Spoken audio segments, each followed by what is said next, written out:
Olá pessoal, inicialmente eu só queria falar que, né, já estou dando umas aulas de matemática, né, para uma instituição, e esse vídeo a intenção dele é dar um suporte, né. Às vezes o aluno ele tem uma certa dificuldade e o vídeo é para isso. Então a primeira coisa que eu fiz foi eu fiz um resumão de tudo que eu vou dar que eu vou ministrar. Coloquei tudo aqui em PDF, tá? Que eu estou mostrando rapidão, mas eu vou disponibilizar isso também. E, né, eu vou falar um pouco de geometria analítica, né? Eu ministro aula para uma turma do terceiro ano e já tinha prometido a eles que ia fazer esse canal só para, como eu falei, um suporte. Então, eu escrevi aqui, né? Então, pode vir aqui para eu mostrar para o pessoal como é que procede a coisa. Bom, inicialmente a gente vai falar sobre ponto, né? Em geometria, ponto é um elemento super básico, né? Tem 3 elementos básicos na geometria, que é ponto, reta e plano. Na euclidiana, na verdade, né? Se comenta no ensino médio. E inicialmente a gente vai falar do R2. Eu posso ter ponto em qualquer espaço, mas o espaço que a gente vai discutir é o R2, que é o plano cartesiano, tá? Lembrando que essa é a maneira mais simples de você definir um ponto, né? Que eu já vou dizer para vocês, mas você pode definir ponto de várias formas, tá? Mas aqui é lógico, a ideia é mostrar o mais simples, que é o que eu estou explicando para eles. Então aqui eu tenho um ponto, aqui eu tenho um plano, são 2 retas ortogonais. Essa reta aqui é a reta X, essa é a reta Y, e as suas respectivas coordenadas são chamadas, nesse caso, de retangulares, né?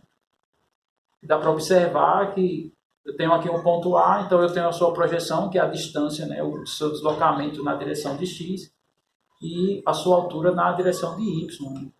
É assim que você compõe as coordenadas de um ponto A. No caso, um de cada reta, então aqui são 2 coordenadas. É o X do ponto A e o Y do ponto A, né? É assim que a gente escreve. E com ponto a gente pode fazer várias coisas. Uma delas é calcular a distância entre 2. Como você observa aqui no desenho, também fiz a representação do plano, né?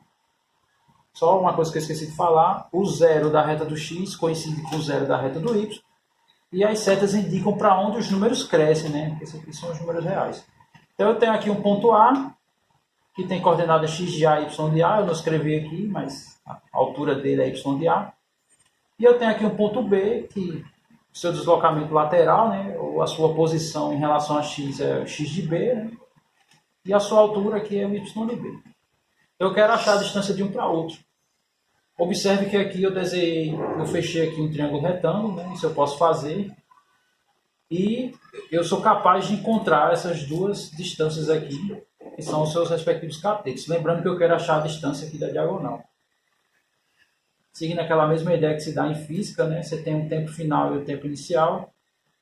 O seu ΔT, né? É o final menos inicial. Isso segue a mesma ideia, né? Se você observar, x de B é da origem até aqui, o x do A até aqui. Se eu tirar o x do A, eu vou ficar justamente com esse intervalo aqui. Então, dessa maneira, subtrair um pelo outro, eu tenho como achar o tamanho dos seus catetos. E como esse triângulo é retângulo, aí aplico aqui a ideia do teorema de Pitágoras. Eu tenho um triângulo retângulo, tenho aqui o H hipotenusa, tenho 2 catetos. O que acontece com esses 3 valores é exatamente isso. O maior deles ao quadrado é igual à soma dos outros 2, também ambos ao quadrado. Aí voltando para cá, como aqui eu tenho um triângulo retângulo, já tenho a medida de um cateto e a medida do outro, que é a diferença de suas respectivas coordenadas. Então, aqui basta aplicar o teorema de Pitágoras. Então fica a distância ao quadrado, né? Aqui não aparece mais, mas eu vou dizer por quê. Vai ser igual a esse cateto ao quadrado, mais esse cateto aqui ao quadrado. E o que é quadrado, do outro lado eu passei como raiz. Então essa é a fórmula para achar a distância entre 2 pontos. Tá, por hora vou falar só até aqui. Na próxima aula eu vou comentar mais, fazer mais exemplos sobre isso que eu acabei de falar. Então, até a próxima. Ficou quanto tempo aí?